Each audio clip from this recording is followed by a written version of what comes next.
믿음은 바라는 것들의 실상이요 보이지 않는 것들의 증거니. 오늘 말씀은 히브리서 11장 1절 믿음은 바라는 것들의 실상이요 보이지 않는 것들의 증거니를 가지고 말씀을 나누겠는데요.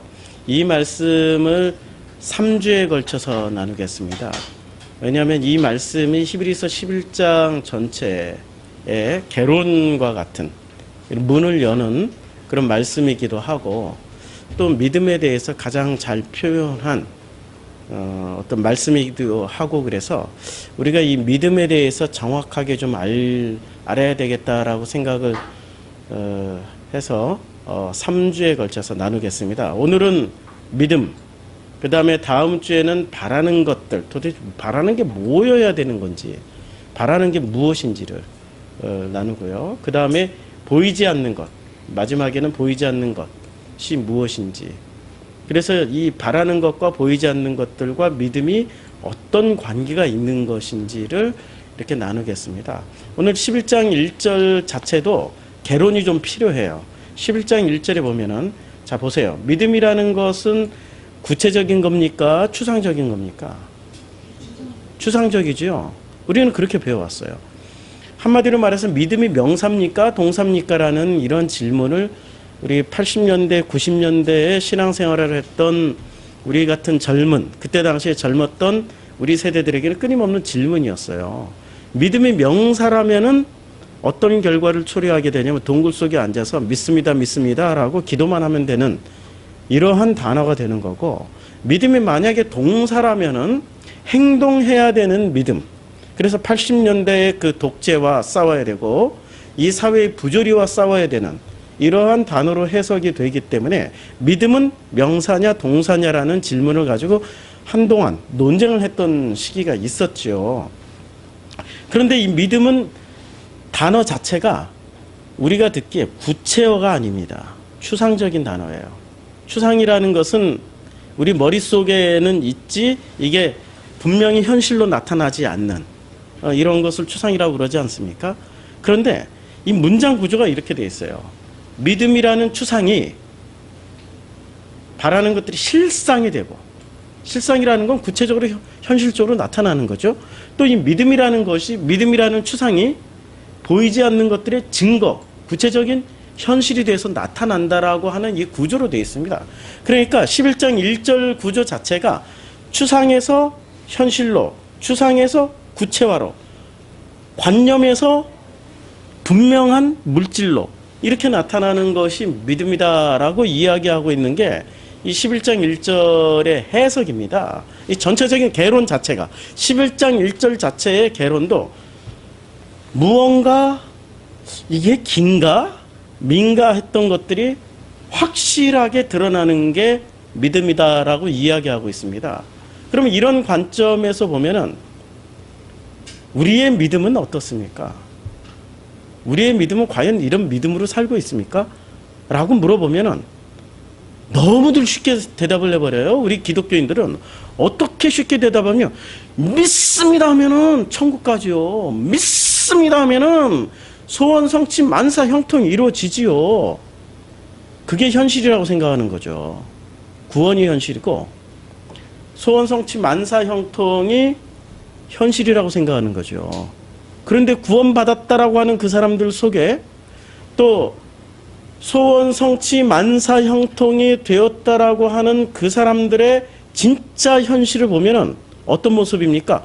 믿습니다, 믿습니다 강조하시는 그분들의 삶을 한번 이렇게 들여다보자고요. 결과가 어떻습니까? 자, 한번 질문 드려볼까요? 행복하십니까? 살만하십니까? 어떻게 밥 먹는데 밥은 잘 목구멍으로 넘어가십니까? 가족 간에 아름다우십니까? 집에 들어가기가 참 기대가 됩니까? 어느 날 가까운 가족이 나하고 얘기 좀 해 이러면 뜨끔하지 않습니까?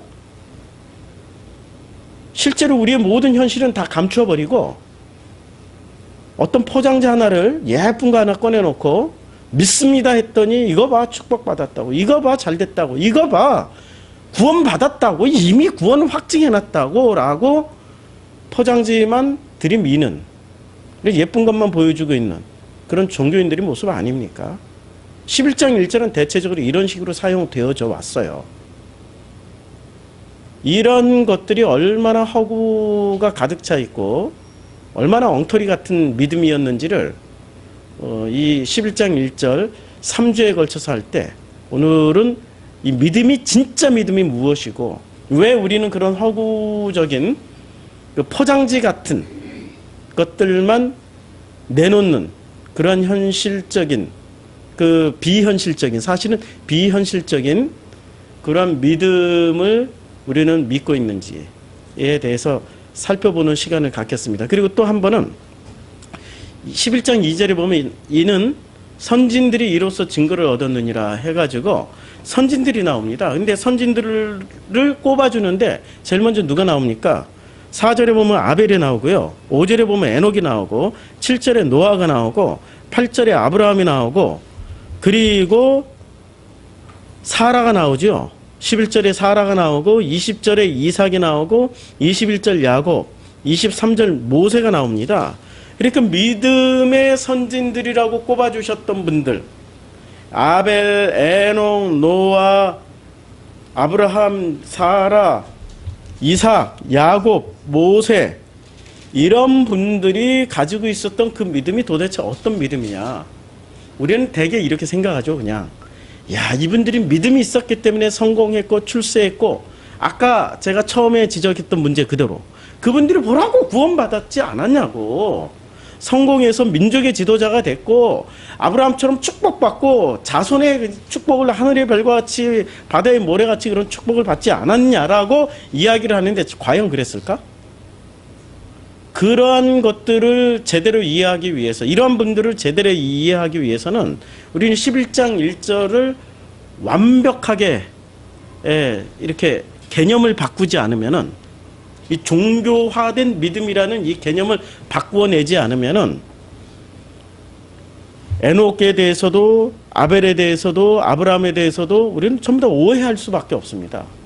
오해는 오해를 낳습니다. 그리고 그 오해로 말미암아서 우리는 넘어질 수밖에 없습니다.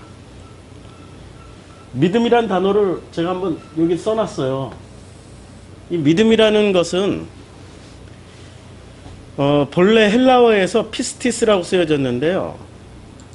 이것을 이렇게 되어 있습니다. 고전 헬라어 문헌의 용법 해가지고 제가 사전을 찾아봤는데 명사 피스티스는 다음과 같은 의미를 갖는다라고 소개를 합니다. 첫 번째 피스티스는 신뢰한다. 그 다음에 확신이다. 확실성이다. 확고한 확신. 그러니까 이 피스티스, 믿음이라고 번역한 피스티스는 확고한 확신이라는 뜻으로 제일 많이 쓰여진 거죠. 두 번째로는 어떤 뜻으로 쓰여졌냐면 사람이 가지는 확신뿐만 아니라 사람이 누리고 있는 확신, 즉 신뢰할 수 있음, 의지할 수 있음, 이런 그 신뢰, 의지. 그러니까 이 믿음이라는 단어는 제일 많이 쓰여진 확신, 신뢰, 뭐 이런 뜻으로 가장 많이 쓰여진 거죠. 세 번째 피스티스는 신뢰의 가능성을 의지할 수 있는 것을 보장하는 보충, 증명, 증거. 그러니까 이것을 확신과 신뢰할 수 있는 어떤 또 증명 같은 것으로도 또 쓰여져. 그러니까 서로 상호 피스티스 안에서 이 믿음이라는 단어가 믿음을 내가 너를 믿어? 그러면은 네가 나를 믿으니까 내가 너를 믿어줄게. 그러니까 믿음이 믿음을 낳는 구조로 되어 있는 거죠. 이런 뜻으로 제일 많이 쓰여졌다라고 사전은 해석을 해주고 있어요. 이 피스티스를. 그러면은 이 확신이나 신뢰나 그 다음에 그 확신과 신뢰를 거꾸로 역으로 증명해 줄 수 있는 이것은 어떻게 생겨나는 겁니까? 근원적으로 한번 생각을 해보자고요. 근원적으로. 하나님이 계십니다. 그 다음에 사람이 있어요. 하나님은 이분은 특징이 있어요. 성경에서 말씀하고 있는 하나님은 특징이 있습니다. 어떤 특징이 있습니까? 눈에 안 보여요. 그리고 이분은 알 수도 없어요. 감지할 수도 없어요. 느낄 수도 없어요. 아니 느낄 수는 있지. 그런데 확실하게 이제 꺼도 되죠. 확실하게 이분이 어떤 분인지를 우리는 만질 수도 없고 내가 가질 수도 없어요. 소유할 수도 없는 분이세요. 그러면 하나님과 사람 사이에 무엇이 형성되어 있어야 서로 간의 관계가 형성되는 거죠. 이 관계를 형성해주는 기본적인 그 끈이라고 해야 되죠. 그 끈이 뭘까요? 그것은 믿음이라고 하는 거죠. 그렇죠?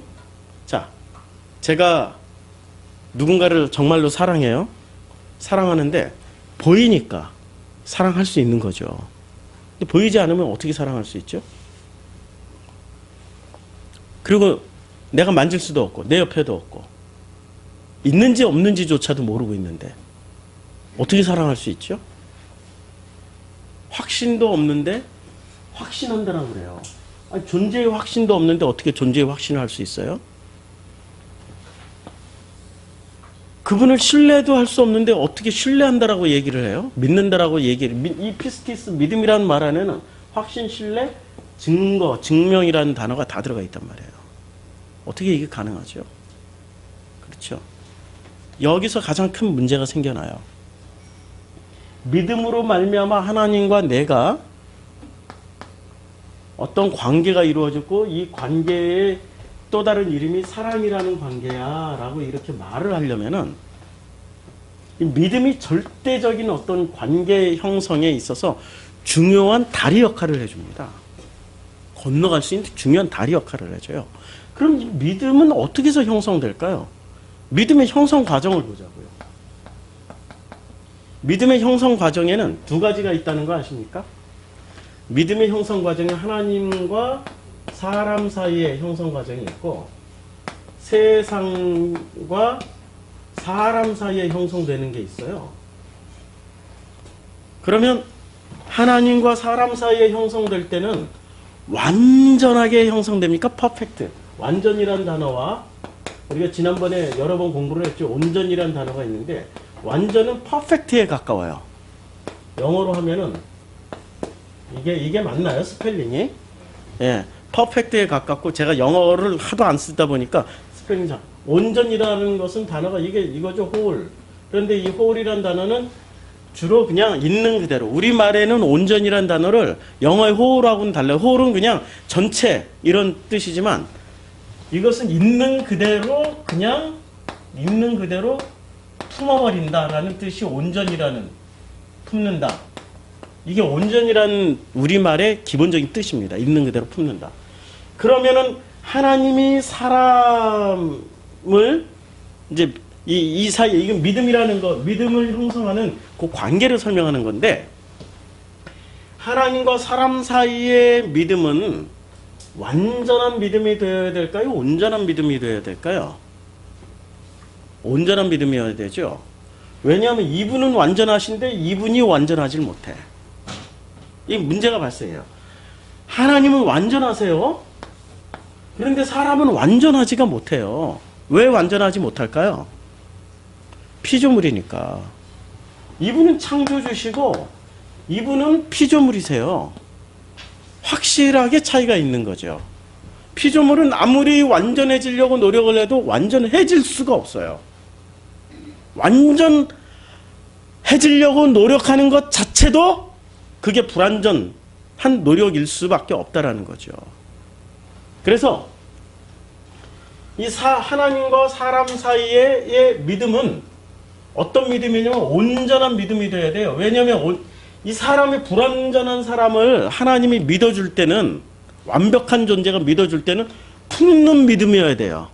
하나님이 사람에 대해서 확신해주고 신뢰를 해주고 하나님이 사람을 증명해 주려면은 하나님이 사람을 퍼펙트하게 만들어 놓고 확신해주고 신뢰해주고 이렇게 완전하게 품는다. 불가능합니다. 당신이 창조주인데 창조주만큼 우리를 똑같이 만들어 놔야만이 가능한 일이 되는 거죠. 그런데 인간은 기본적으로 완전합니까?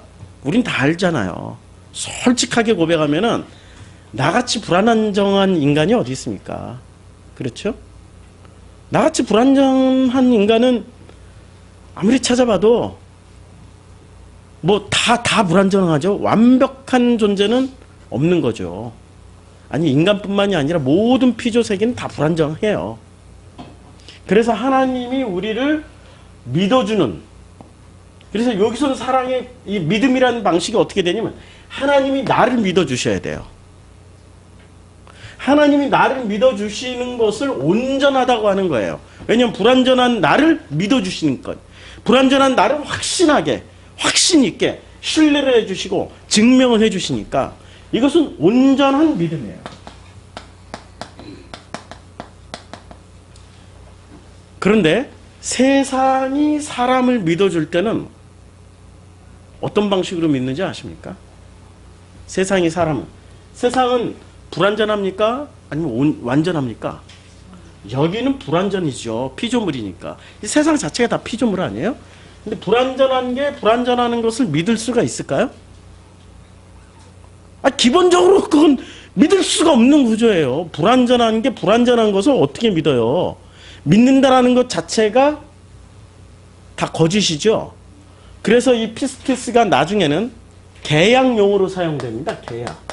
이 헬라어에서는 계약할 때 이게 그 장사 용어나 법적인 용어로 쓰여져요. 컨트랙션. 그래서 계약 용어로 쓰여지는데 세상이 사람을 믿어줄 때는 확신 있게 신뢰를 해주고 증명을 해줄 때는 이게 불가능한 일입니다. 불가능하니까 어떻게 쓰여지냐면 계약을 통해서 믿어주는 거예요. 계약을 통해서 믿어주게 돼요. 그러니까 세상도 불안정하고 사람도 불안정하지만 무엇이 확실하게 완전해야 되는 겁니까? 세상도 불확실해요. 이거 그 피조물이니까 불안전하고 사람도 불안정한데 계약서만큼은 완전해야 돼요. 둘 다 불완전하니까 계약서만큼은 완전해야 이것을 드디어 믿음이다 라고 얘기를 해줄 수 있는 거예요. 그렇죠? 그래서 세상이 사람을 믿는 방식, 사람이 혹은 세상을 믿는 방식은 온전한 믿음이 아니에요. 여기서는 완전하신 분이 불완전한 나를 덮어주시기 때문에 온전한 믿음이 되지만 세상이 사람을 믿거나 사람이 세상을 믿어주는 믿음은 완전한 믿음입니다. 완전한 믿음. 왜? 계약서가 완전하니까. 여기서 세상과 사람은 계약의 주체지만 실제로는 어디에 다 묻혀 있어요? 완전하다고 생각하는 계약서 안에 다 들어가 있단 말이에요. 그렇죠? 완전하다고 생각하는 계약서 안에 들어가 있기 때문에 완전한 믿음이라고 얘기를 해요. 자, 그러면 결론만 놓고 생각하면 온전한 믿음이 진짜 믿음입니까? 완전한 믿음이 진짜 믿음입니까? 온전한 믿음이 진짜 믿음이죠. 완전한 믿음 속에는 어떤 허구가 들어가 있어요? 계약서는 완전하나 그러나 세상과 나는 완전하지 못해. 그래서 완전한 믿음을 해부해 보니까 이게 오히려 불완전한 믿음이 되는 거예요. 그렇죠? 그런데 지금까지 기독교 신앙은 어떤 것을 제시해 놓고 있습니까? 온전한 믿음을 제시하고 이걸 믿으라고 그런 거예요? 아니면 완전한 믿음을 믿으라고 그런 거예요? 우리는 믿음을 어떤 식으로 배웠습니까? 계약서로 배웠다니까. 예수 그리스도가 나를 위해서 십자가를 지셨고 제물이 되었고 히브리서를 이제까지 이렇게 해석해 왔다는 거 아니에요. 예수 그리스도가 나를 위해서 십자가를 지셨고 나를 위해서 대속의 제물이 되어서 희생양이 되어서 우리 그거 다 공부했죠? 제물이 되어서 그것을 분명하게 믿으면 돼. 그러면 예수 그리스도가 십자가를 지셨고 나를 위해서 대속하는 제물이 되셨다라는 것은 이게 덮는 온전한 믿음입니까? 계약서입니까? 그게 계약서라니까. 그쵸?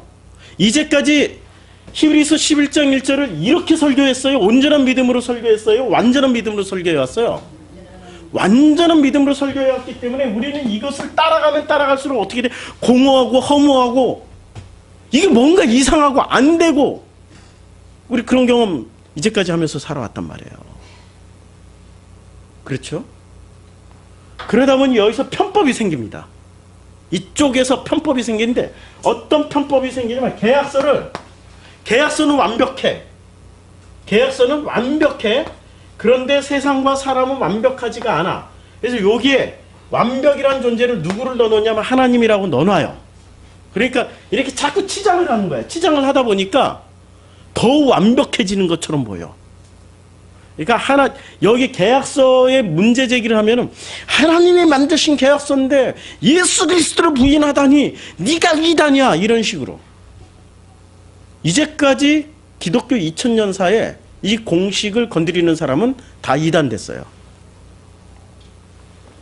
자, 여기서 보면은 여기에 또 어떤 허점이 들어가 있는지 아십니까?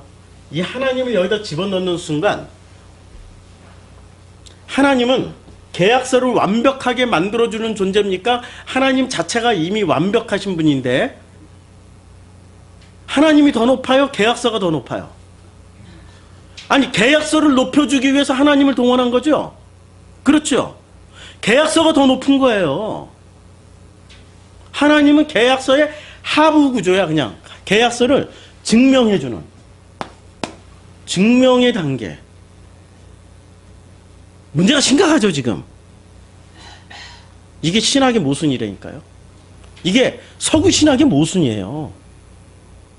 좀 복잡한가요, 지금? 이렇게 설명해 왔던 방식이? 복잡한가요? 이해하기 힘드나요? 이해가 되시죠? 하나님의 은혜입니다. 이게 이해가 된다라는 게. 하나님의 은혜예요. 그러다 보니 하나님이 여기서 어디로 전락을 합니까? 계약서상의 하부로 들어가요. 계약서가 먼저 있었고 그리고 나서 하나님이 계약서를 위해 존재하시는 분이 되어버렸어요. 이상하죠, 지금? 굉장히 이상한 거예요.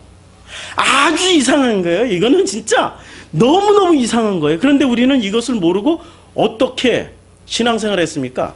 그냥 계약서대로 열심히 아멘 믿습니다 하면은 구원도 받고 영생도 얻고 이 땅에서 행복도 다 받을 수 있는 걸로 생각을 해요. 그게 바로 착각 중에 착각입니다.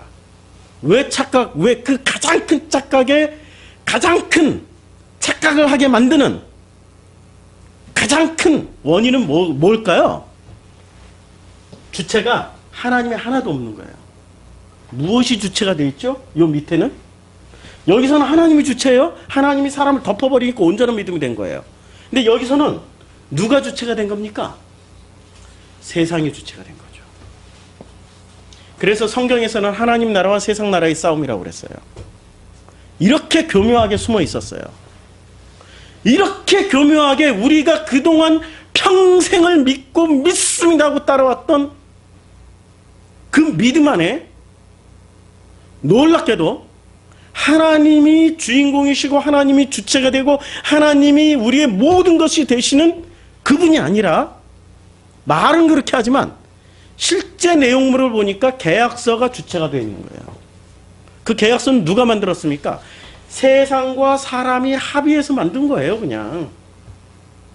여기 하나님이 어디 들어있어요? 그러니까 하나님을 살짝 넣어놓고 하나님이 증명해 주지 않느냐. 이 계약서를 증명해 주지 않느냐. 그러니까 주체는 누구냐면 세상과 사람이 주체가 되어버렸어요. 그리고 실제로 왜 이렇게 찾기 힘드냐면 주체인 세상과 사람은 어디로 쏙 숨어버렸어요? 계약서 속에 싹 숨어버렸어요. 그리고 누가 진짜 주인공이 됐어요? 계약서가 진짜 주인공이 됐어. 그러니까 이게 이 나쁜 놈들을 찾으려면은 몇 번을 건너가야 돼요? 계약서를 다 따져봐야지. 그리고 계약서 속에 숨어있는 예? 하나님이 그렇게 말씀했잖아요. 나 위에 다른 신을 섬기지 마라. 내 앞에 우상 두지 마라. 내 이름을 망령되이 일컫지 마라 그랬는데 요 세상과 사람이 어떤 일을 했습니까? 계약서를 통해 가지고 무슨 일을 해버렸어요? 계약서를 통해서 무슨 일을 했어요? 지들이 하나님이 돼 있고 지들이 우상 숭배받는 대상이 돼 있고 하나님의 이름을 망령되이 일컫고 있잖아요. 그렇죠? 이게 지금 이 일이 벌어졌어요. 근데 이것을 왜 이제까지 찾지 못했냐면 계약서가 완전하다란 착각에 빠져 있는 거예요. 그리고 그 계약서를 하나님이 증명해주고 있지 않느냐라는 이런 오랜 교육을 받아왔기 때문에 우리는 계약서 자체에 대해서 의심을 안 했어요. 그 의심했던 사람들이 와서 물어보잖아요. 계약서를 절대 신봉하고 있던 사람들이 예수에게 와서 어떤 말을 해요? 율법에는 이혼해도 된다라고 돼 있거든요. 모세의 율법에는. 그때 예수가 뭐라고 대답합니까? 계약서가 중요해? 율법이 중요해? 핵심을 파고드는 거 아니에요. 지금 이 논쟁을 하고 있는 게 지금 이 논쟁을. 부자 청년이 왔어요. 율법에 있는 대로 제가 다 지켰나이다. 잘했어. 잘했어? 그러면은 주님이 물어봐요.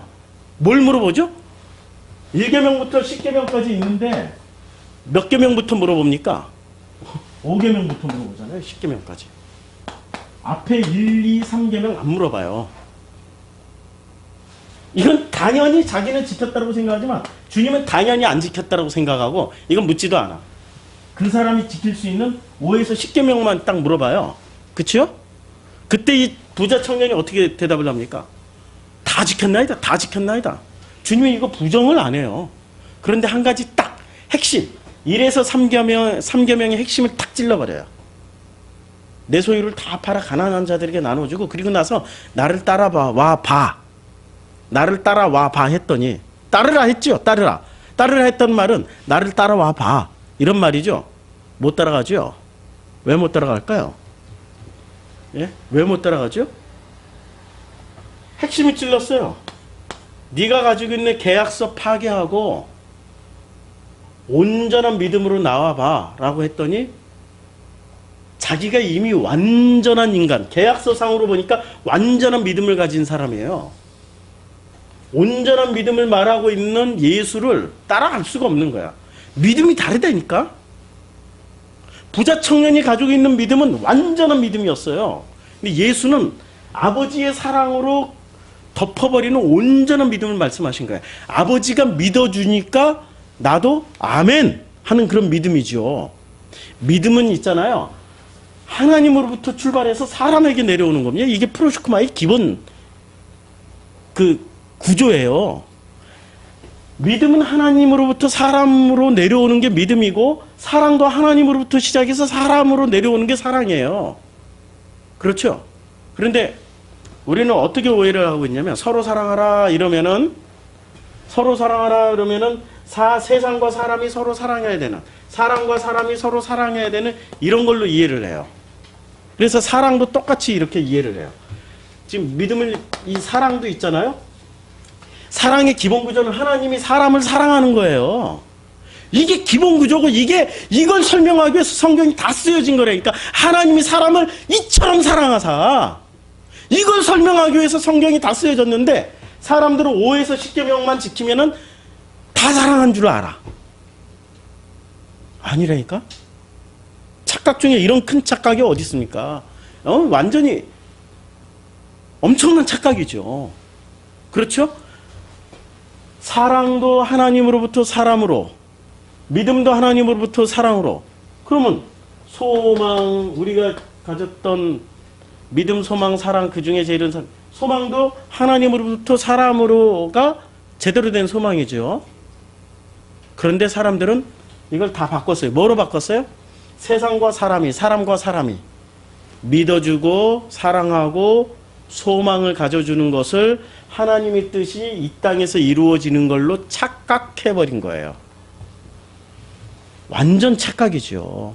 세상과 사람과 사람이 서로 사랑한다면은 하나님은 어디에 또 끼어들어요? 사람이 사랑을 할 수 있습니까? 아니, 사람이 사람을 사랑할 수 있냐고요.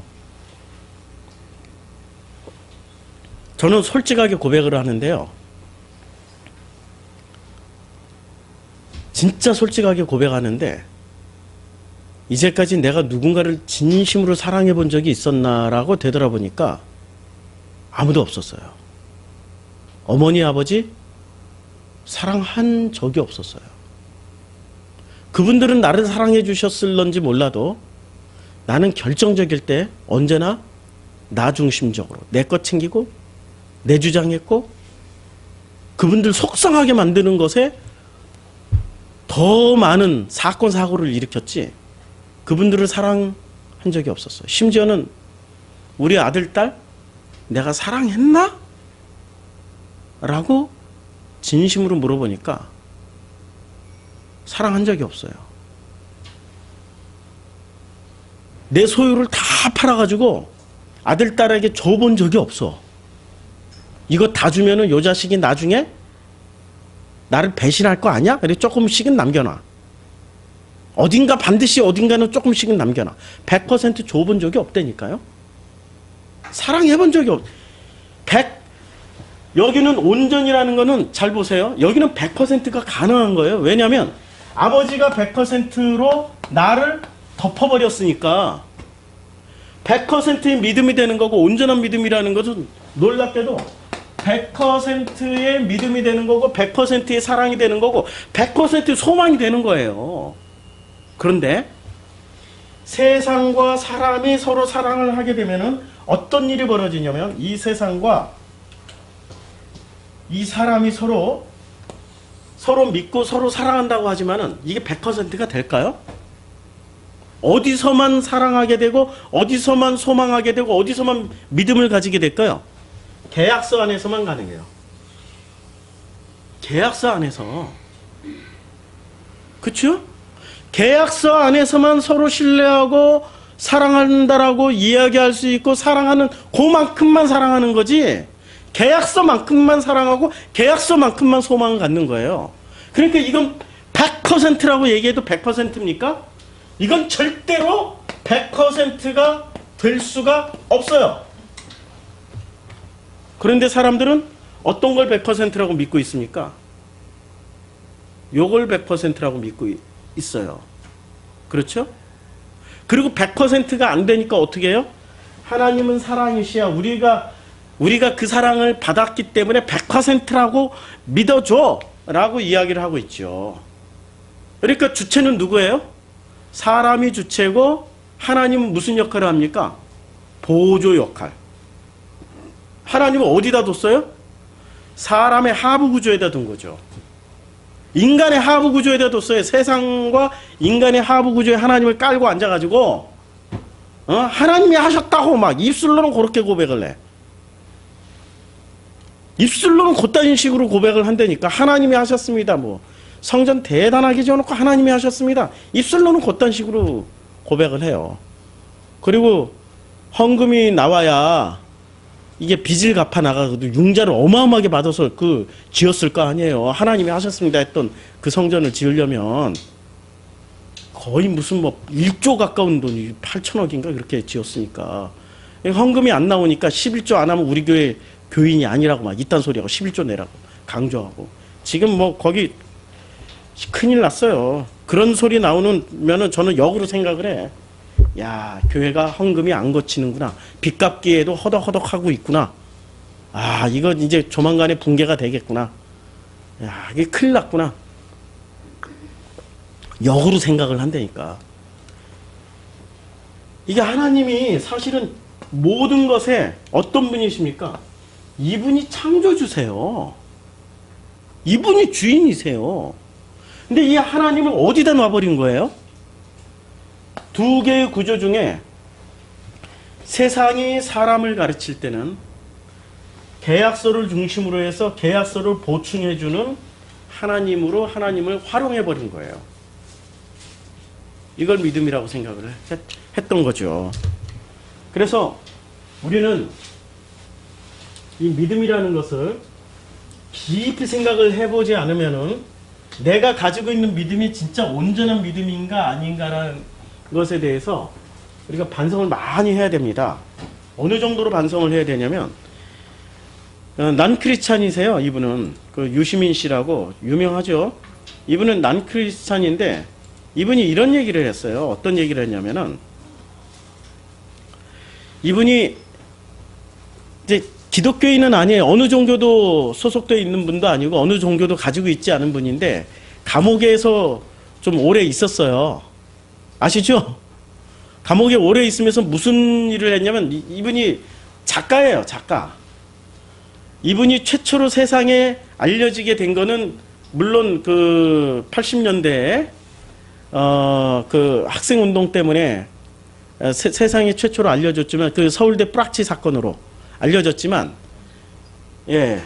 항소 이유서로 알려졌지만 그러나 이분이 제대로 알려진 게 거꾸로 읽는 세계사 책을 통해 가지고 이제 대중화가 됐어요. 아주 뛰어난 작가세요, 이분이. 쉽게 쓸 수 있는. 그리고 거꾸로 읽는 경제상가 무슨 경제 역사 뭐 이런 걸 통해 가지고 역사와 경제에 일면 정통하신 분이에요. 근데 감옥에 있을 때 놀랍게도 성경을 여러 번 읽은 거예요. 성경을 여러 번 읽고 이분이 기독교를 비판을 딱 한 게 있어요. 기자하고 대담을 한 건데 기자가 이렇게 물어봐요. 한국 기독교에 대해서 평소 어떤 생각을 하시는지요? 라고 물어봤을 때 유시민이 이렇게 대답을 합니다. 기독교라 예수님이 하지 말라는 것 골라가면서 다 한다. 기도는 골방에서 하라고 했는데 통성기도 하고 있고 왼손이 하는 일 오른손이 모르게 하라고 했는데 더 드러내놓고 자선행위를 하고 있다. 외식하지 말라고 했는데 성전 엄청 크게 때려짓고 자랑질하고 있다. 얼마나 많은 교회의 설교들이 대중을 무지와 무지와 미움 속에 묶어놓고 있는지 살펴보라. 징역 살면서 조아무개 목사의 설교를 열성 신자가 틀어주는 바람에 어쩔 수 없이 듣게 되었는데 들어보니 미국이 어떻게 불황을 극복했는지 그런 이야기를 하는데 전부 거짓말이었다. 잘 알지도 못하면서 엉터리로 이야기를 하더라. 이 양반이 경제에 아주 굉장히 뛰어난 그 저술을 남기신 분이에요. 그런 헛된 선전을 어마어마하게 해대고 있는 게 한국교회다. 대한민국에 교회가 많다는 것이 어떤 의미일까? 나는 생각해 보았지만 아무 종교도 가지고 있지 않은 나이지만 감옥에서 성경을 많이 읽었다. 정말 한국교회는 어쩌면 이렇게 하지 말라는 것만 골라가면서 할 수 있는가 의문스럽다. 그런 점에서 나는 기본적으로 종교기관을 서비스업이라고 생각하는 사람이다.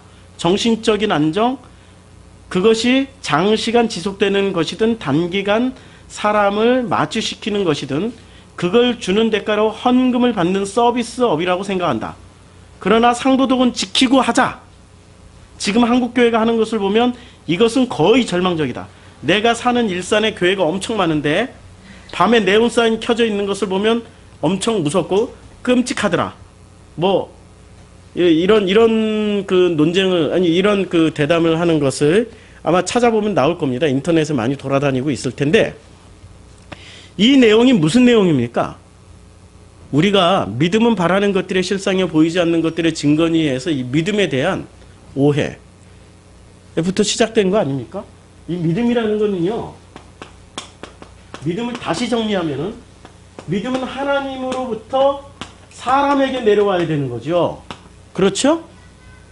이게 온전한 믿음이에요. 하나님이 나를 믿어주는 게 믿음이라니까요. 내가 하나님을 믿는 게 믿음이 아닙니다. 내가 하나님을 믿어봐야 그게 온전한 믿음이 될 수가 없어. 나는 태생 자체가 결핍이라니까. 부족한 거예요. 피조물이라 완벽한 창조주가 아니란 말씀입니다. 완벽하신 이분이 나를 온전하게 믿어줄 때 그게 믿음이 되는 거예요. 이게 진정한 믿음이에요. 이게 신뢰고 이게 확신이고 이게 증명, 논증의 관계란 말입니다. 하나님이 나를 증명해주고 하나님이 나를 논증해줄 때 그때 그게 믿음이야 하면은 믿어져요. 그렇죠? 그런데 불확실한 이 사람이란 존재인 나가 하나님을 믿는다고 하면은 이미 그때부터 모순이 생겨요. 거꾸로 이제 이 관계가 사람이 하나님을 믿는다 이러면은 모순이 생깁니다. 그러면 사람이 하나님을 믿게 하기 위해서 뭐를 끌어들이냐면 계약서를 끌어들여요. 보라고 이 계약서대로 내가 하나님 믿고 있지 않냐고. 이 계약서대로 믿고 있기 때문에 내 믿음은 진짜 믿음이야 라고, 이게 진짜 믿음이야 라고 말을 하지만은 이 내가 주체예요, 계약서가 주체예요? 계약서가 주체죠. 그럼 이 계약서를 누가 확증을 해줘요? 하나님이 확증해 준다니까. 하나님이 확증해 주니까 이거 진짜 계약서야. 그러니까 계약서들은 믿고 있는 나의 믿음은 진짜 믿음이야 라고 이야기를 하지만 이 계약서의 주체는 누굽니까? 하나님이에요, 나예요? 나죠, 나. 사람이 계약서의 주체가 돼버린 거예요. 하나님은 어디 있어? 하나님은 계약서를 확증해주는 보조 수단에 불과해버린 거예요. 이게 이제까지 기독교 믿음이 되었기 때문에 믿음대로 살게 되면 어떻게 됩니까? 엉터리가 되는 거죠. 아까 유시민 씨가 지적했던 엉터리 교회가 돼버리는 거예요. 교회가 많아지면 많아질수록 이런 난 크리스찬들은 어떻게 생각하냐면 오히려 무서운 거예요. 왜? 이분들 눈에는 IS 테러 집단이나 이슬람이나 기독교나 똑같이 보이기 때문에 똑같은 이 믿음을 뭐라고 그러냐면 근본주의 믿음이라고 그래요. 근본주의자의 믿음이 되기 때문에 똑같은 믿음이 되기 때문에 무섭습니다. 언제 이 사람들이 예수 믿어? 안 믿어? 그러면 죽여버려? 이러고 IS들처럼 총 들고 나올지 모른다는 얘기예요. 일반인들이 느끼는 그 감정은 여기까지 이해가 됐죠. 그러면 이제 이 믿음의 이제 기본적인 형성 과정은 이렇게 됐고, 그러면 이제 이 믿음은 내용물을 한번 봅시다. 어떤 믿음을 가지고 있는지. 이 믿음의 내용물을 보면은 사람이라는 존재를 한번 보자고요. 이 믿음이라는 내용물을 보기 위해서는 사람을 먼저 살펴야 됩니다. 사람은 절대로 완벽하지가 않아요. 사람은 절대로 완벽하지가 않아요. 누구만이 완벽하죠? 하나님만이 완벽하세요. 창조주니까. 이분은 완벽하세요. 이분은 창조주니까 완벽하세요. 그런데 우리는 왜 완벽하지 못하냐면 피조물이기 때문에. 이 피조물은 절대 완벽할 수가 없죠. 그러니까 완벽할 수 없다라는 것은 무슨 얘기냐면 불안하다는 얘기예요. 불안정하다. 이것을 다시 감정 상태로 말씀드리면 불안하다는 겁니다. 우리는 늘 불안해요. 불안하기 때문에 역으로 뭘 붙잡으려고 그러죠? 확실한 걸 붙잡고 싶어요. 불안하기 때문에 확실한 것을 붙잡고 싶어. 확실한 것. 확실한 걸 붙잡고 싶다니까. 확실한 거. 확실하게 다 보장받고 싶어. 전부 보장받고 싶어요. 자, 우리가 하나님이라고 말씀하면은 하나님은 영이시니, 하나님 영이시죠. 영은 특징이 있죠. 영은 이 시간대에서 과거, 현재, 미래를 다 살아가고 있죠. 그렇죠. 이게 영의 특징이죠. 인간은 어떻게 살아가요? 과거에서 현재만 살아가고 이 미래는 어떻게 무엇으로 남겨놓습니까? 모르는 영역은 인간이 참 무서워하는 게 뭔지 아세요? 모르는 거. 모르면 전부 뭐로 생각하냐면 불안으로 생각합니다. 미래가 왜 불안하죠? 모르니까. 근데 지나온 과거는 불안합니까? 지나온 과거는 기억으로 남아있죠. 행복하거나 후회스럽거나 이런 걸로 남아있는 거죠. 자, 하나님은 이 전체를 뭐로 보실까요?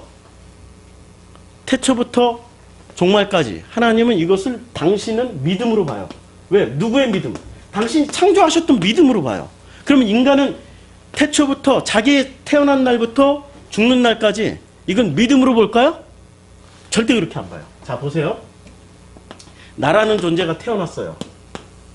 태어나서 요게 이제 죽음이에요. 죽음까지 가는데 나는 요만큼 살았어. 여기는 뭐죠? 여기는 현재고 요만큼 살았으니까 지금 살고 있는 현재 이렇게 살아가고 있으니까 현재 진행 중이에요. 그런데 요 점을 하나 찍으면 여기 현재죠. 여기 나머지는 뭐가 되죠? 과거가 되죠. 나라는 존재는 과거에 대해서는 불안을 안 느껴요. 살아버렸으니까. 경험했으니까. 그리고 현재도 살짝 불안하긴 해도 과거를 비추어 봤을 때 현재의 이런 모습은 그래, 그러려니 하고 살아. 왜? 인과응보니까. 하나님은 그 인간 세상에 뭐를 주셨어요? 선악이란 법칙을 주셨단 말입니다. 선악이란 법칙을 주셨기 때문에 내가 현재에서 생각하는 것들은 인과응보로 생각하게 돼 있어요. 왜? 내가 과거를 이만큼 살아왔기 때문에 앞으로 미래는 어떻게 살 거라고 기대를 해요? 착하게 살았으니까 착하게 열릴 거라고 생각하고, 악하게 살았으니까 악하게 열릴 것이라고 기대하고, 헌금 많이 했으니까 잘 열릴 것이라고 기도하고, 교회 봉사 엄청 많이 했으니까 축복 받을 것이라고 기대하잖아요. 그렇죠? 그건 기대야, 기대. 근데 이게 왜 기대를 할까요? 과거에 이렇게 지금 현재 왜 엄청난 투자를 할까? 미래가 이게 모르는 영역이에요. 이건 죽음은 경험해 보셨나요? 지구상의 죽음을 경험해 보신 분이 지금 존재하고 있는 분이 있나요? 놀랍게도 한 분도 없어. 한 번 죽으면 다시 와서 간증을 못해. 어떤 사람들이 그런 얘기를 하죠. 나 죽었다가 살아났다고. 그리고 간증을 해. 정신과 의사들이 뭐라고 비판하는 줄 아세요? 그 사람들이 머릿속에 입력되어 있던 것들이 보였던 것에 불과해. 머릿속에 입력된 수준으로 다 보고 온다니까요. 천국 복음이 천편일률적이야. 무슨 아름다운 열매가 수정같이 맑은 물이 있고 그런 것이 입력되어 있으니까. 근데 성경은 그런 식으로 얘기를 안 해요. 계시록에 얘기했잖아. 그건 아니고, 그거는 메타포의 길이가 긴 거고, 성경은 하나님의 나라 천국을 뭐라고 얘기하냐면 내가 아버지 안에, 아버지가 내 안에, 그 품이라고 얘기를 해버려요. 어떤 거라고 구체적으로 얘기를 안 합니다. 다만 포로기 시대 때 영향을 받아가지고 그때 그 종교에 사로잡혀 있는 사람들을 위해 가지고 천국은 이런 거에 수정같이 맑은 물이 있고 살짝 그렇게 표현을 했던 거지, 그게 본질은 아니라니까. 본질은 아니에요. 절대 오해를 하지 마세요. 어떤 분이 나한테 질문을,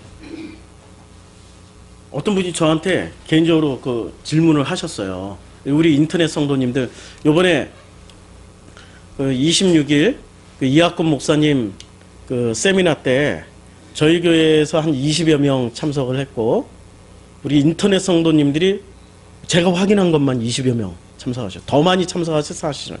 제가 막 그냥 바쁘게 뛰어다니라고 밥도 같이 못 먹고 그러느라고 서로 이렇게 인사도 못 나누고 그런 분들까지 합치면 꽤 많이 참석하셨던 것 같아요. 이학권 목사님 초청 세미나에 총 200명 참석했는데 우리 철고 신우회가 70명. 그리고 이학권 목사님 목회할 때 이제 그 뉴욕에는 우리 한국 주재원들이 굉장히 많아요. 그러면 임기 끝나면 한국으로 돌아오잖아요.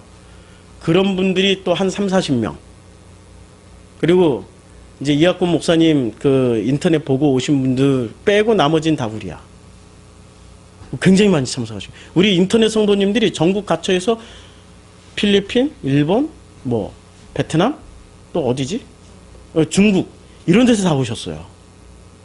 이학권 목사님도 보고 나도 보고.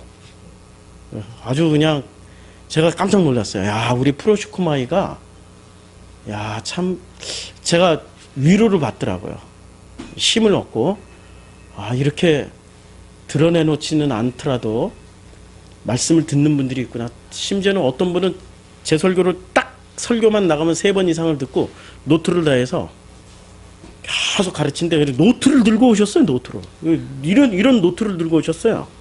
노트를 넘기는데 제가 위로를 받고 있는 거예요. 이야, 이 노트 가지고 이분들은 그 그룹 이렇게 그 이제 평신도 성경 그룹, 이제 교회에서 가르치는 건 이제 더 이상 식상한 거야. 왜냐면 계약서만 가르쳐 주니까. 교회에서 가르쳐 주는 성경 공부는 딱 이거야. 계약서는 완벽하다. 계약서대로만 살면 된다. 이거 가르쳐 주는 거 아닙니까? 교회에서 가르쳐 주는 성경 공부는 그거예요, 전부. 계약서는 완벽하다. 계약서대로 살면 된다. 왜? 이 계약서는 하나님이 보증을 해주니까. 그쵸? 하나님이 보증을 서줬으니까. 주체는 전부 누구예요? 보증서는 하나님이 주체예요? 아니면 계약서를 만든 인간들이 주체예요? 자기들이 주체지.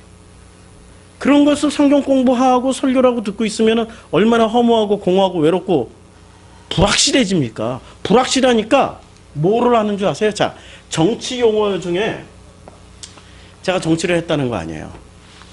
정치를 하다 보면 있잖아요. 요번에 깜짝 놀란 게 사드가 배치된 성주군에서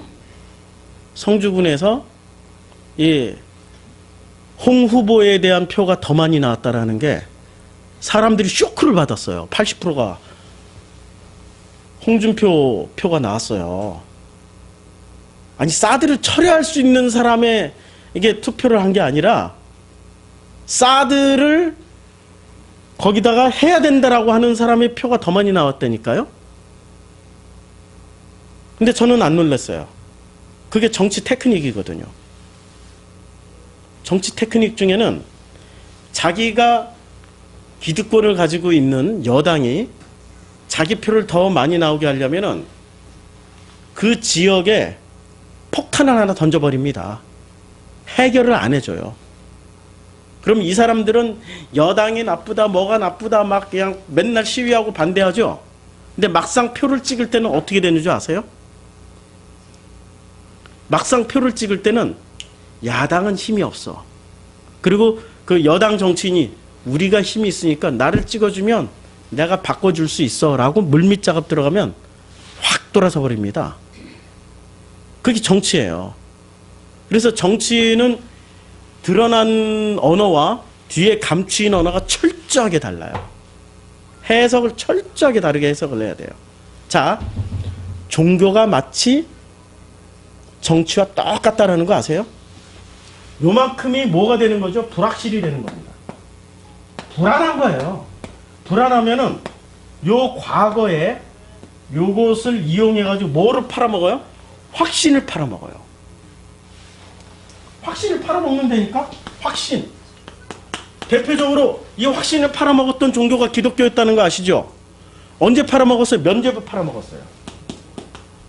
로마 카톨릭이 면죄부를 팔아먹었단 말이에요. 불확실하니까 면죄부를 팔았어요. 돈을 엄청 벌었어. 이 면죄부를 파는 것에 반대해서 일어났던 게 바로 루터의 종교개혁 아닙니까?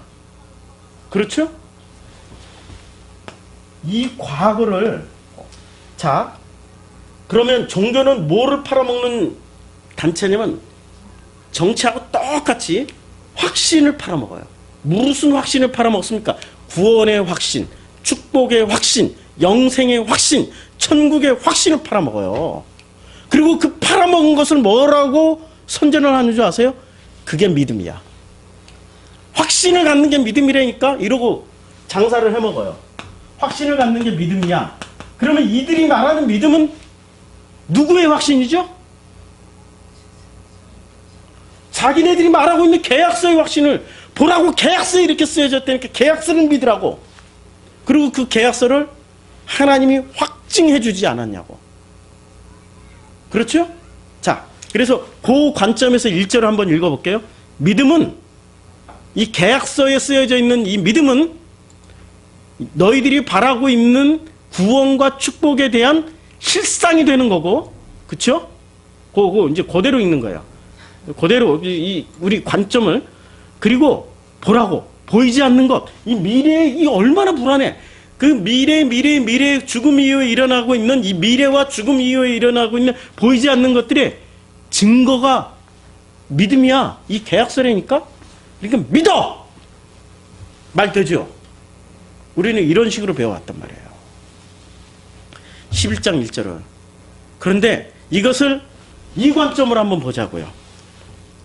제가 오늘은 스토리가 아니라 스토리를 할 수가 없어요. 이거는 진짜 어제 제가 잠들기 전까지 계속 어떤 방식으로 설명을 할까 어떤 방식으로 할까 하다가 도저히 이건 스토리로 할 수가 없더라고요. 분석을 해야지 어쩔 수 없이. 분석을 해드리는 거예요. 좀 딱딱하더라도 잘 따라와 주시기를 기대를 합니다. 자, 믿음을 이 관점에서 보자고. 이 관점에서 하나님과 사람의 관점에서 보면은 믿음은 하나님이 사람을 믿어주는 믿음이에요. 그렇죠? 이 관점에서 이게 믿음이에요. 그런데 이제까지 계약서는 사람이 하나님을 믿어주는 그 관점에서 쓰여진 거예요. 근데 이 관점에서 읽어보는 거예요. 하나님이 사람을 믿어주는 그 믿음이 진짜 믿음인 거예요. 그 관점에서 11장 1절 한번 읽어보자고요. 하나님이 나를 믿어주는 것들로 인해서 하나님이 바라는 것들이 나에게 실상이 되고 하나님이 바라는 것들의 모든 것들이 지금은 불확실해서 보이지는 않지만 그러나 그날에 가서는 증거로 나타난다. 할렐루야! 확실히 바뀌죠? 확실하게 바뀐다니까. 지금 우리는 이것을, 종교는 어떻게 이용을 해 먹었어요? 장사해 먹어야 되잖아요. 먹고 살아야 되잖아, 성직자도. 이제까지 인류사의 모든 성직자들은 바알 숭배자나 아세라 숭배자나 아니면은 대규모 성전을 지었던 그 아테네 성직자나 아테네 우상 여신 있잖아. 아테네 여신 숭배자나 포세이돈 숭배자나 이 모든 성직자들이 있잖아요. 그들의 본질은 인간들의 구원과 안녕과 평화와 뭐 그런 게 목적이었겠습니까? 아니죠. 그걸 이용해서 자기가 잘 먹고 잘 살고 권력을 얻고 유명해지는 것을 목적으로 삼은 거죠. 그 대표적인 예가 아합 왕 때 나오잖아요. 시드기야 쇳불로 이렇게 예언하는 도구를 만들어가지고 쇳불이 이게 솥불이잖아요. 그래서 철로 만든 뿔이잖아요. 철로 만들었다. 아이 고가이 거. 절대 그렇지 않다니까. 알맹이는 철이야. 근데 그 철을 뭐로 감아요? 금실, 음실, 황실 쪽으로 온갖 보석으로 치장해가지고 거기다 피를 한가득 부어가지고 우우우 하면서 400명이 막 일제히 그 남성의 저음으로 하면서 일제히 해봐요. 그 울림과 이 철저하게 그 과학적이라는 거 아시죠? 사자와 호랑이 앞에서 개들이 꼼짝 못하는 이유 아세요? 얼굴 보고 꼼짝 못하는 게 아니라 가만히 있으면 개들이 가서 막 건드리는 거 아세요? 막 가서 장난치고 건드려요. 근데 사자나 호랑이가 한번 으르렁 하면은 개들은 바로 오줌 질질 싸고 확 엎어져요. 근데 왜 그 사자나 호랑이가 으르렁 하면은 왜 꼼짝을 못 할까요? 맹수일수록 저음의 깊은 울림의 소리가 나는 거 아시죠? 맹수가 아닌 것들일수록 울림이 맑고 청하고 높아요. 아십니까? 그럼 코끼리의 울림은 저음일까요? 고음일까요? 저음이죠. 코끼리가 맹수 중에 맹수라는 거 아십니까? 호랑이 사자도 못 건드려요. 그래서 코끼리의 울음을 잘 들어보세요.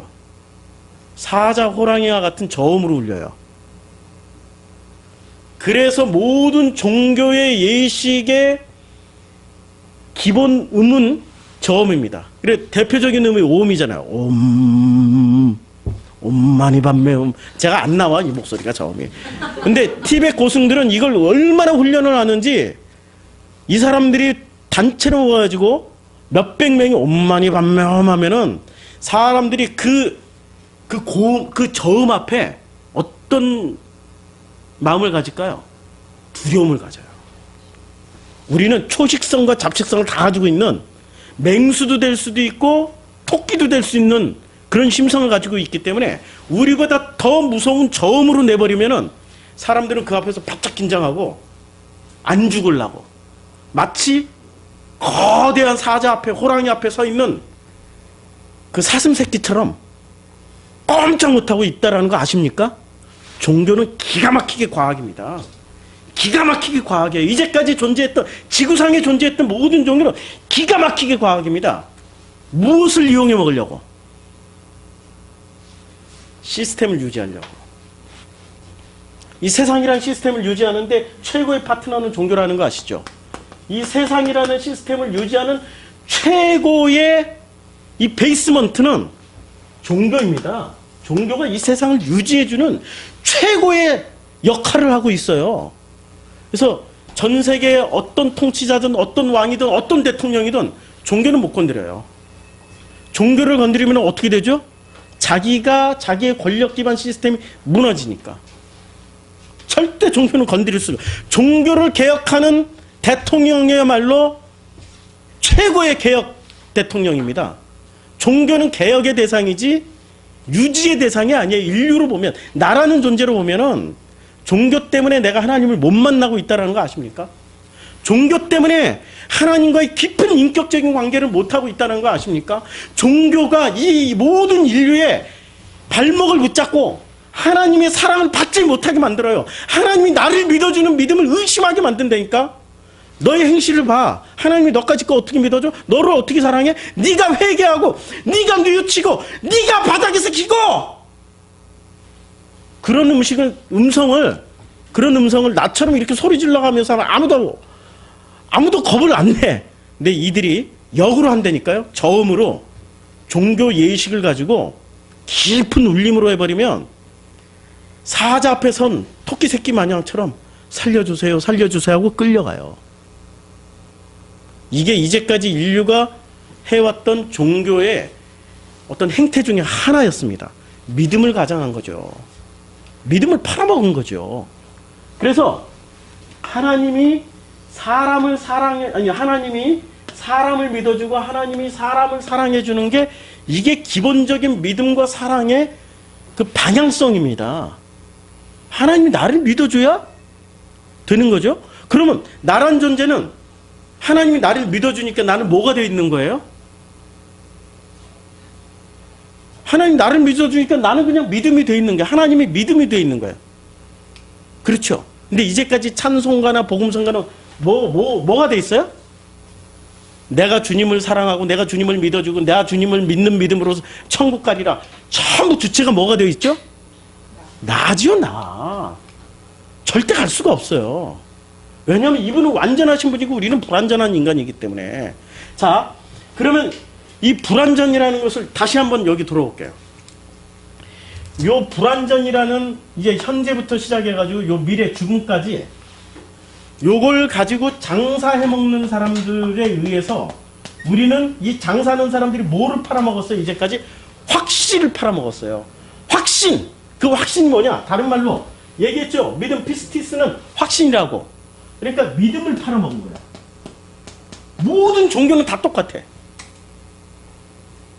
힌두교, 이슬람교, 불교, 기독교. 기독교는 다른데요. 예수라는 이름 포장지 씌워가지고 믿음을 팔아먹고 있잖아. 예수만 말하면 이단이 아닌다. 내용물을 보자고, 내용물을. 포장물은 예수라는 포장지 벗겨놓고 내용물을 보면 모든 종교가 똑같아요. 그러니까 모든 종교가 똑같기 때문에 천국과 지옥 모습도 똑같고 구원받는 방식도 이게 예수 믿어서 구원받는데 이들은 안 믿나? 똑같다니까. 방식이 패턴이 똑같아요. 계약서를 믿어. 그럼 계약서가 너를 구원해 줄 거야. 모든 종교는 똑같이 얘기하고 있어요. 계약서가 너희를 구원해주고 계약서대로 하나님이 너희를 사랑해 줄 거야. 그러나 계약을 위반하면 어떻게 되지? 지옥 가. 계약을 위반하면 하나님이 너를 싫어하셔가지고 사탄을 보내서 사탄이 와서 너를 지옥으로 끌고 갈 거야. 이게 지금 모든 종교의 패턴이라는 거 아십니까? 이 종교에서 우리를 구원해 주시기 위해서 누가 오셨어요? 예수가 오셨죠. 그 예수마저도 종교로 만들어버린 게 놀라운 능력, 로마 카톨릭입니다. 로마 카톨릭. 놀라운 능력자들이세요, 이분들은. 제가 우리 밴드에 동영상 하나 올렸죠? 동영상. 자이스트가이스트, 그 시대정신. 종교 부분, 기독교 부분만 따로 해서 올렸어요, 우리 밴드에. 그 밴드의 그 시대정신의 기독교 부분을 보면은 초창기에 기독교가 얼마나 이교도 의식으로 만들어졌는지를 아주 그냥 적나라하게 지적을 하고 있어요. 십자가. 예, 이렇게 초창기에는 동그라미 붙여지죠? 이게 이교도의 문양이에요. 왜냐면, 콘스탄티누스가 제국 내 기독교인들은 2%가 채 안 됐어요. 98%의 이교도들을 이런 걸 숭배하고 있는 이교도들을 끌어들이려면 어떻게 해야 돼요? 다르지 않아, 똑같아. 이거 보여줘야지 들어올 거 아니에요. 개종할 거 아니에요. 기독교인들이 다 일일이 찾아가서 성경 공부하고 전도하고 해가지고 제국 전체, 로마 제국 전체가 기독교 국가가 됐다라고 생각하는 어리석은 인간들은 한 분도 없겠죠. 근데 다들 그렇게 어리석게 생각하고 있다니까. 로마가 황제가 선포하니까 당연히 그렇게 따라가야 된다라고 다 믿어야 된다고 생각한 그런 바보들은 그 바보들이지. 우리나라를 생각해 보자고요. 일제가 이제부터 신사참배 누구죠? 일왕한테 일본 왕한테 이제부터 신사참배하고 일본 왕한테 절을 해. 할 때 절한 사람들이 100%였어요? 아니었죠? 절대 아니었다니까요? 순교자도 나왔어요. 절 안 했다니까?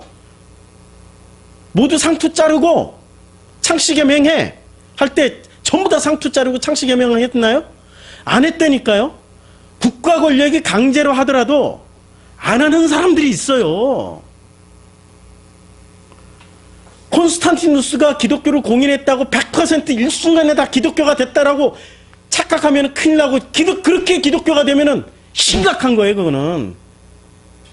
얼마나 심각한 거예요, 기독교라는 것 전혀 모르고, 성경도 전혀 모르고, 나는 기독교냐, 그 순간부터 기독교냐 하고 교회 다니기 시작하면은, 교회당에 와서 앉아있는 사람들의 대부분은 이교도인들이고, 마인드도 이교도인고, 이교도 믿음을 가지고 있는데, 그냥 예수 그리스도만 고백한다고 너희는 기독교인이라고 인정해 준다면은 심각한 거죠. 그렇죠? 더 놀라운 거는 중세 기독교를 보면 아예 성경도 복음 안 했어요. 진짜 복음을 알면 안 되니까 아예 성경도 복음 안 했어. 독일 사람들에게 독일어로 성경을 읽어줘야 될 거 아니에요. 예배도 독일어로 드려야 될 거 아니에요. 라틴어로 예배 드려버렸어요. 프랑스에 가서도 라틴어로 예배를 드렸어요. 못 알아듣게. 알아들으면 안 되니까. 왜? 내용물이 전부 뭐로 채워져 있기 때문에? 이교도로 채워져 있기 때문에. 진짜 성경에는 본질이 담겨있고 진리가 담겨있기 때문에 성경을 읽어주는 순간 사람들이 어떻게 돼요? 깨달으니까. 우리가 잘못 알고 있었네. 이거 다 가짜네? 이러니까. 지금 기독교가 요거 그대로 따라서 하고 있는 거 아십니까? 그대로 따라서 하고 있어요, 지금. 로마 카톨릭이 하고 있는 방식을 그대로 따라서 하고 있어요. 지들은 로마 카톨릭 이단이라고 악을 쓰고 욕을 하는 사람들일수록 더 심해. 원래 며느리, 시어머니 잘못 만난 며느리가 자기가 시어머니 됐을 때 똑같은 짓 하고 있다라는 거 아시죠? 개신교가 로마 카톨릭을 반대해서 일어났지만 실제로는 로마 카톨릭을 그대로 답습해서 지금 하고 있다는 거 아십니까? 총회장이 왜 필요해? 한기총 뭐 이런 게 왜 필요해? 왜 자꾸 조직을 해, 로마처럼? 왜 자꾸 감투 쓰고 옷도 이제 더 똑같이 입어, 그냥. 신부복 이제는 설교할 때 그런 거 똑같이 입어 막 이제. 아우 무서워 이제는. 요새는 더 무서워. 수도사복을 입고 나야 아예 그냥. 교회가 하도 부흥이 안 되고 무슨, 그러니까 뭐 더 똑같이 과거로 회귀를 해버려요. 자, 믿음의 핵심은 뭐냐? 다시 한번 이제 말씀드리고 좀 정리를 할게요. 제가 반복을 지금 3번째 반복을 하고 있습니다. 왜냐면 너무 어려운 내용이니까. 들어보질 못했잖아요, 이런 내용들은. 들어보질 못했잖아요. 다시 한번 반복을 해드릴게요. 믿음에는 2가지 방향이 있어요. 하나님이 나를 믿어주는 게 이게 온전한 믿음입니다.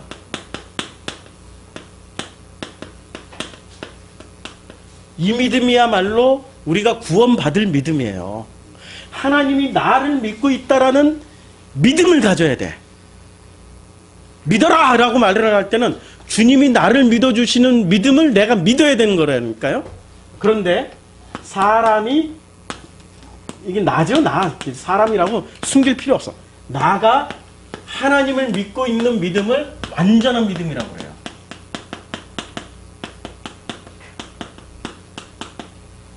왜 완전한 믿음이 되냐면 요 사이에 계약서가 있기 때문에 요 계약서를 우리는 다 이행을 했어. 계약서대로. 이 계약서는 수시로 바뀐다라는 거 아시죠? 시대에 따라서, 종교에 따라서 다 바뀌어요. 그러나 내용은 동일해요. 내가 하나님을 믿어주는 믿음, 내가 신을 믿어주는 그 믿음이 계약서에 다 있어요. 그래서 이 계약서를 확증하기 위해서 하나님이 동원이 돼요. 그래서 하나님이 계약서를 확증해 줬기 때문에 완전한 믿음이라고 그래요. 근데 이 완전한 믿음은 실제로 완전한가요?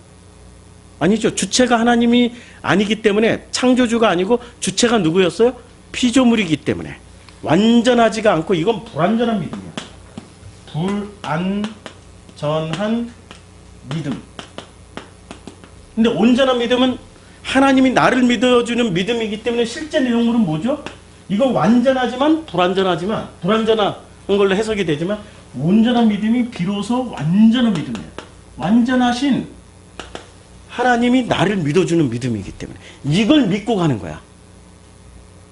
하나님이 나를 사랑해 주는 거 있구나, 나를 믿어주고 있구나, 이걸 믿고 가는 믿음이 진짜 믿음이에요. 그런데 이제 문제가 생겨. 어떤 문제가 생기냐면, 사람은 태어나서 죽을 때까지 시간이라는 걸 살아가요. 시간이라는 걸 살아가는데, 현재를 살아가는 나와, 여기 과거죠. 태어나서 이게 미래고, 완전한 믿음은 계약서대로만 하기 때문에 과거에 이만큼 살았으면은 앞으로 요 미래는 어떻게 돼요? 계약서대로 잘 사는 사람은 뭐를 가지게 됩니까? 확신을 가지게 돼요. 계약서대로 사는 사람은 확신을 갖게 되는데, 문제는 온전한 믿음을 가진 사람들은 확신을 가지게 될까요? 가지지 못할까요? 이게 이제 최고의 수수께끼예요. 한번 답을 해보세요. 온전한 믿음을 가지신 분이 한번 답을 해보세요. 확신 있게 갈까요? 아니 불완전하게 갈까요? 불완전하게 갈 수밖에 없어요. 복음은 있잖아요. 오히려 불완전하게 가요.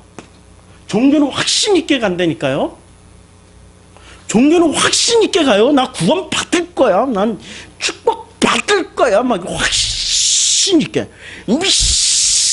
아유 힘들어. 믿습니다 하면서 가는데, 이 복음은 있잖아요. 오히려 거꾸로 불확실하게 가요. 왜냐하면 주체가 내가 아니고 주님인데, 나를 이렇게 믿어주시는 주님에 대한 관계가 느슨해질수록 불확실해. 근데 그 관계가 짱짱할수록, 전라도 말로 짱짱할수록, 확실할수록 어떻게 돼요? 불안이 넘어서게 되는 거예요. 이거는 굉장히 그 복음으로 사는 사람들은 자기의 미래, 죽음, 심판 이런 게 불확실한 거예요. 그런데 종교 안에서 믿는 믿음을 가진 사람들은 확신 있게 가요. 그 대표적인 사람이 마태복음 7장에 나오는 거 아시죠? 내가 주의 이름으로 귀신 내어쫓고 전도도 하고 좋은 일도 하고 주의 이름으로 할렐루야 아멘 막 이러고 자기 것을 강조를 했었어요. 그때 주님이 뭐라고 말씀하십니까? 나도 모르는데? 그리고 한마디 더 하잖아. 이 불법을 행하는 자야. 그럼 그 사람이 그렇게 확신을 가지게 된 거는 이게 복음 안에서 들어간 이관계입니까? 하나님이 나를 믿어주는 믿음입니까? 아니면 내가 하나님을 믿어주는 믿음을 가진 겁니까? 그렇죠. 요 케이스죠. 내가 하나님을 믿어주는 믿음을 가졌기 때문에 하나님 앞에 서서, 심판자 앞에 서서 확신을 가지고 했다니까 말씀하신 대로 다 했다니까요. 예수 이름으로 귀신 쫓고, 예수 이름으로 병 고치고, 예수 이름으로 전도하고, 예수 이름으로 선교했다니까요.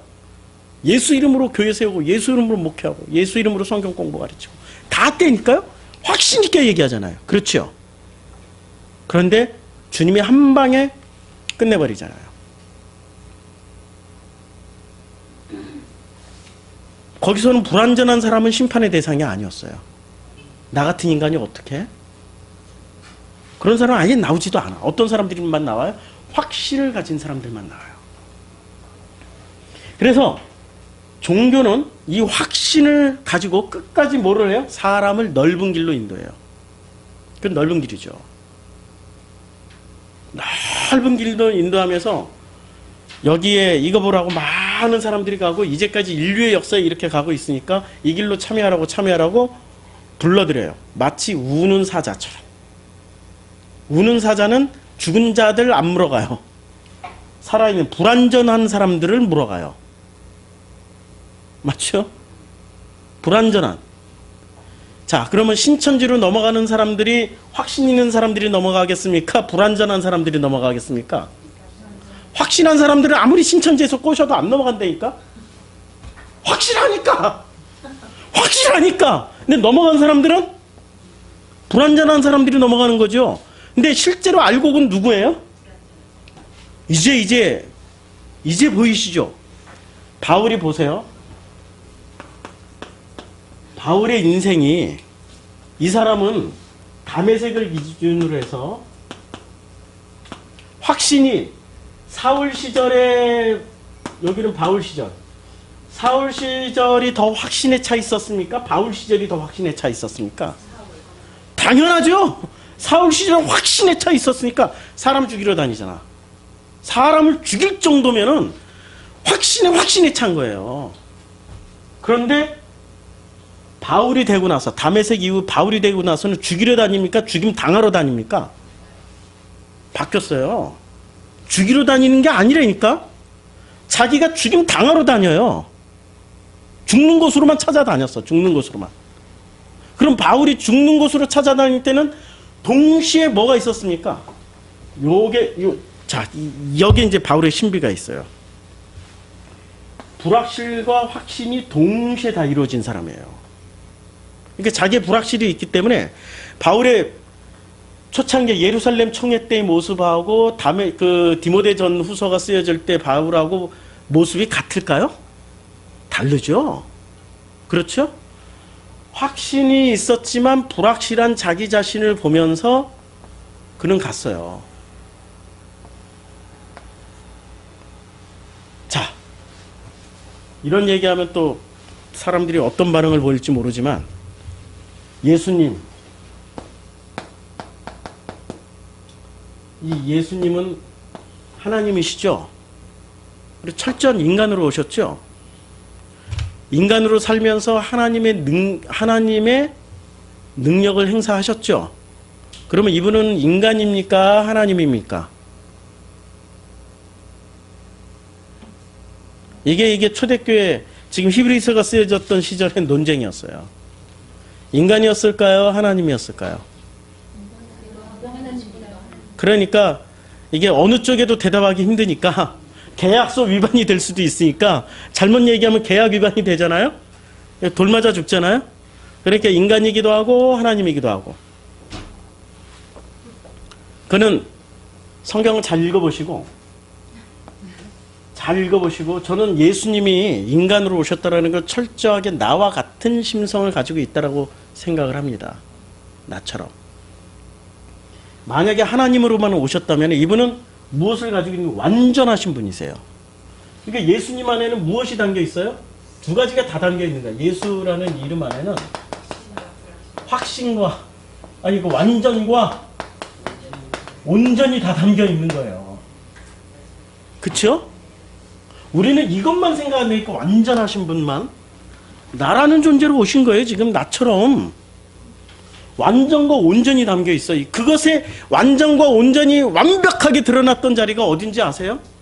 겟세마네 동산에서. 심히 갈등하셨어요. 이 잔이 내게서 옮기길 원하는 나이다. 그러나 내 뜻대로 마시고 온전하게 아버지의 믿음으로 덮여졌기 때문에 내 뜻대로 마시고 완전하신 아버지를 믿고 아버지의 뜻대로 행하시옵소서. 주권을 지금 누구한테 넘기셨어요? 아버지한테 넘기셨죠? 그렇죠? 그러니까 둘과 동시에 공존하고 있었어요. 예수처럼 우리는 살자라고 그러는데 예수처럼 겟세마네 동산에서 날마다 그 시간이 반복되고 있다는 거 아십니까? 아세요? 우리는 완벽을 추구하는 오류를 저지르고 있어요. 완벽을 추구하고 있기 때문에 뭐를 찾냐면 계약서를 찾는다니까. 불완전하니까 계약서가 완전하다고 생각을 하는 거예요. 이제까지 인류가 그런 잘못을 저질러 왔다라는 거죠. 완전은 있잖아요. 하나님만이 완전하세요. 우리가 인간으로 태어난 이상 우리는 온전한 믿음으로 하나님이 나를 믿어주는 그 온전한 믿음으로 살아갈 뿐이에요. 그렇기 때문에 이 경험해보지 못한, 과거는 경험했기 때문에 확신에 차 있어요. 그렇죠? 종교는 과거를 팔아먹는 장사일까요? 미래를 팔아먹는 장사일까요? 과거를 확신 있게 만들어서 미래를 팔아먹는 장사죠. 그런데 복음은 미래를 팔아먹을까요? 과거를 팔아먹을까요? 복음은 그거 없어요. 왜냐하면 하나님은 영이시니까 과거, 현재, 미래가 똑같아.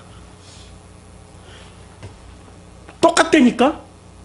지금 나는 하나님에 의해서 믿는 믿음으로 지금 살아가고 있기 때문에 미래도 똑같을 거야 라는 믿음을 가지시라는 얘기예요. 지금 히브리서 11장 1절은 그걸 믿으라는 거야. 지금 내가 하나님을 믿습니다 하고 사람이 하나님을 믿어주는 믿음으로 가는 게 아니라 하나님이 나를 믿어주는 그 믿음으로 살다 보니까 어떻게 되냐? 믿음은 하나님이 바라는 것들이 실상이 되는 거고, 이 믿음은 나는 보이지 않지만 주님이 분명히 보고 계시는 것들의 증거가 돼서 살아가는 거죠. 그렇죠? 믿음을 주어를 하나씩 넣으세요. 내가 믿음의 주체가 아닙니다. 11장 1절은 철저하게 하나님의 주체가 되는 겁니다. 그래서 11장에 나오는 아벨, 에녹, 노아, 아브라함, 사라, 이삭, 야곱, 모세, 이 사람들이 자기가 주체가 됐을 때는 어떤 식으로 살아갔을까요? 확신을 가지고 살아갔죠. 근데 하나님이 주체가 됐을 때부터는 뭐로 바뀌었습니까? 자기의 확신이 다 내려지니까 뭐로 살아가요? 불완전으로 살아간 거예요. 불완전으로 살아가잖아요. 아브라함이 언제 깨달았어요? 이삭 바칠 때 그때 깨달았잖아요. 모세가 언제 깨달았어요? 느보산에서 너는 못 건너간다 할 때 자기가 어디서 죽을지를 아는 거야. 그때 알아가는 거예요. 착각을 하지 말자고요. 성경에 나오는 인물들은 전부 다 완전하다고 생각하는 게 우리의 가장 큰 착각입니다. 성경에서 나오는 모든 인물들은 믿음의 대명사인 아브라함조차도 그는 불완전하게 살아갔어요. 그러나 불완전하지만 누구의 믿음으로 덮여서 간 겁니까? 그게 온전한 믿음이라는 거예요. 우리는 완전을 추구하는 믿음이 아닙니다. 완전한 하나님만이 가지고 있는 거고 우리는 온전하게 가는 그런 존재들입니다. 오늘은 계속 반복해서 한 3번 정도 반복해서 말씀을 드렸는데 잘 좀 이해했으면 좋겠다라는 기대를 해봅니다. 그러나 이것은 성령이 오셔야만이 이해가 되는 거기 때문에 제 능력 밖이라 그렇게 기도는 해드릴 수 있어도 제가 어떻게 완벽하게 할 수는 없죠. 온전하신 주님이 오셔서, 완전하신 주님이 오셔서 불완전한 나를 온전하게 덮어서 가신다라는 그거 하나만 깨달아도 정말로 이 설교자로서 사명을 다했다라는 생각이 듭니다. 기도하겠습니다.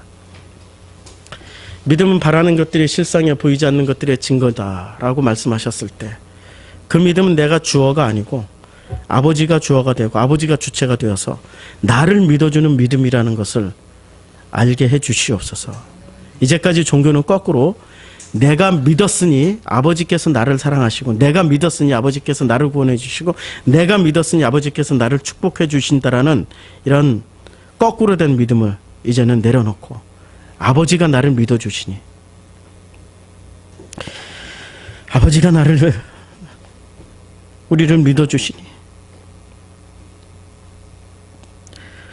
그저 은혜고 감사할 따름입니다. 고맙습니다, 아버지. 예수님의 이름으로 기도드렸습니다. 아멘.